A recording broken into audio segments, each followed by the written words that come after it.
Paulina Massidda lors d'un passage à Abidjan en 2019, PH, la juge béninoise Reine Alapini Gansou désignée présidente de la Chambre qui doit conduire l'audience pour une éventuelle indemnisation de Blé Goudé par la Cour pénale internationale, CPI, a émis des réserves quant à la participation des victimes représentées par l'avocate, Paulina Massidda. En ce qui concerne la participation de la représentante légale des victimes à l'audience, elle interroge sur la base juridique, conformément à l'article 85 du statut de Rome de la Cour pénale internationale, CPI. La défense des victimes a donc adressé une requête aux 3 juges de la Chambre pour justifier sa participation à l'audience dont la date n'a pas encore été fixée. Les victimes qui ont participé à une affaire contre une personne acquittée ont le droit de participer aux procédures tenues en vertu de l'article 85 du statut de Rome et découlant de la même affaire, explique-t-elle et d'ajouter. En effet, une décision prise par une chambre en vertu de la règle 89 du règlement de procédure et de preuve s'applique tout au long de la procédure dans la même affaire. Les demandes d'indemnisation au titre de l'article 85 du statut soulèvent des questions découlant et inextricablement liées à la procédure. Les procédures qui s'ensuivent sont donc si intimement liées qu'elles peuvent être considérées comme une extension du même cas.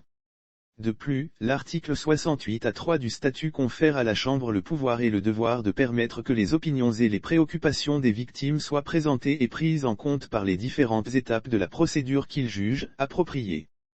Par conséquent, Madame Paulina indique que, le fait que la règle 174.1 ne fait pas explicitement référence aux victimes ou à l'absence épisodique des observations des victimes dans 2 affaires précédentes, ne limite pas et ne peut pas limiter la discrétion statutaire d'une chambre en vertu de ladite disposition pour permettre la participation des victimes dans la procédure lorsqu'il le juge opportun. Enfin, le représentant légal des victimes souligne que, bien que la Chambre de première instance y ait déclaré M. Blé Goudé non coupable des charges retenues contre lui, elle a également constaté que les faits allégués par le procureur au sujet de la victimisation ont été établis. En tant que participants actifs à la procédure pénale, les victimes ont un intérêt personnel dans la résolution de toute contestation de la manière dans laquelle ladite procédure a été menée. En tant que tels, leurs intérêts sont affectés par l'article 85 et leur participation est appropriée, poursuit l'avocate.